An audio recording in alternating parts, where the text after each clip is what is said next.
Assalamualaikum warahmatullahi wabarakatuh. Pada kesempatan kali ini, kita akan belajar tentang menuai keberkahan dengan rasa hormat dan taat kepada orang tua dan guru. Sebelum kita belajar, mari kita berdoa terlebih dahulu dengan membaca Bismillah bersama-sama. Bismillahirrahmanirrahim.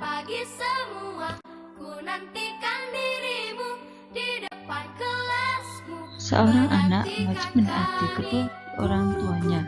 Ketaatan seorang anak kepada kedua orang tua merupakan bentuk dari birrul walidain. Birrul walidain adalah berbakti kepada kedua orang tua. Berbakti kepada orang tua termasuk salah satu amalan yang paling mulia dalam agama Islam. Karena apa? Karena kedua orang tua jasa besar dalam kehidupan seorang anak. Seandainya dunia seisinya digunakan untuk membalas budi kedua orang tua, maka tidaklah bisa dengan pengorbanan keduanya yang sudah dilakukan selama hidupnya.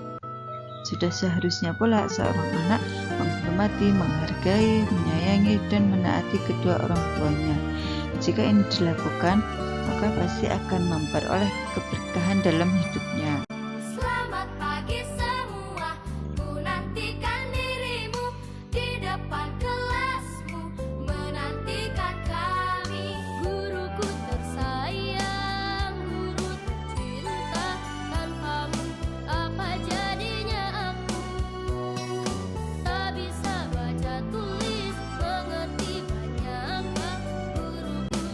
Al-Quran pun menjelaskan bahwa kita harus menghormati kedua orang tua.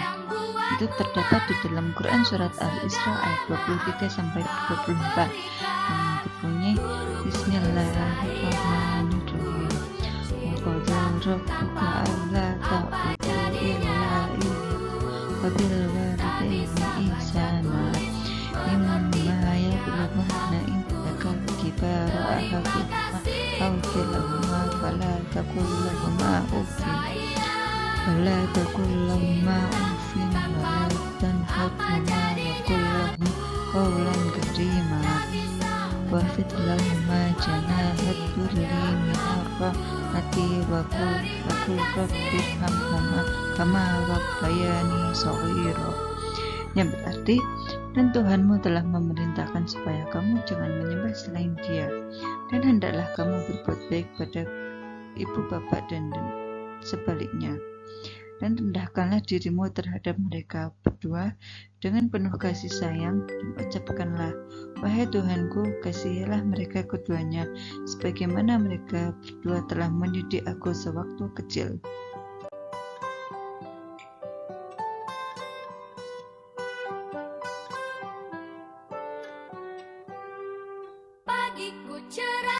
Ada juga hadis riwayat Tirmizi yang mengatakan bahwa berbakti kepada kedua orang tua adalah perbuatan yang paling mulia dalam agama Islam. Jadi Ibnu Mas'ud pernah bertanya kepada Rasulullah SAW, wahai Rasulullah, amalan apakah yang paling mulia? Beliau menjawab, salat tepat pada waktunya. Kemudian aku bertanya lagi, apakah lagi wahai Rasulullah SAW? Beliau menjawab, berbakti kepada kedua orang tua. Aku bertanya lagi, apalagi wahai Rasulullah SAW?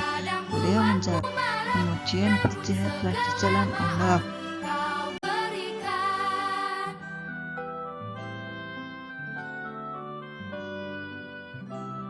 Adapun beberapa keberkahan dan keutamaan berbakti kepada kedua orang tua. Yang pertama yaitu salah satu kunci masuk surga. Berbakti pada orang tua merupakan salah satu kunci bisa masuk surga. Kemudian yang kedua merupakan bagian dari jihad fisabilillah atau berjuang di jalan Allah. Kemudian yang ketiga, bakti dan menghormati kedua orang tua dapat menebus dosa-dosa kita. Dosa-dosa yang pernah kita lakukan bisa mendapat ampun dari Allah SWT dengan cara berbakti kepada kedua orang tua kita.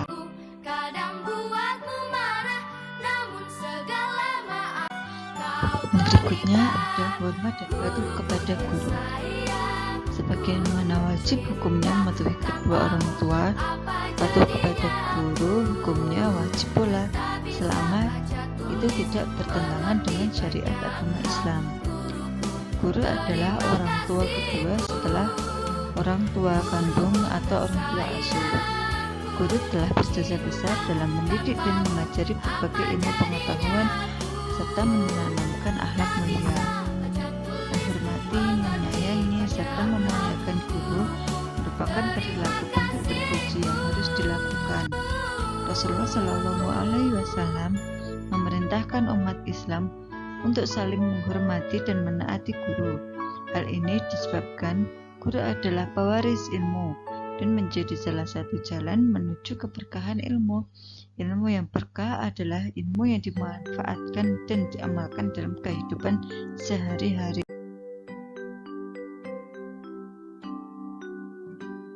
Adapun hadis yang mengatakan bahwa Rasulullah SAW bersabda, barang siapa yang merendahkan gurunya akan ditimpakan oleh Allah kepadanya 3 azab atau penderitaan.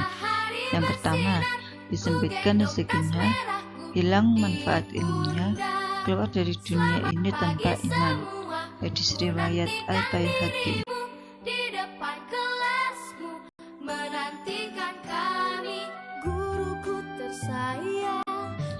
Yang berikutnya ada keberkahan menaati guru. Di antaranya yaitu yang pertama, ilmu yang diperoleh akan menjadi berkah dalam kehidupan. Kemudian yang kedua, akan lebih mudah menerima pelajaran yang disampaikan oleh guru. Kemudian yang ketiga, ilmu yang diperoleh dari guru akan menjadi manfaat bagi orang lain. Yang keempat, akan membawa berkah, memudahkan segala urusan dan dianugerahi nikmat yang lebih dari Allah Subhanahu wa Ta'ala.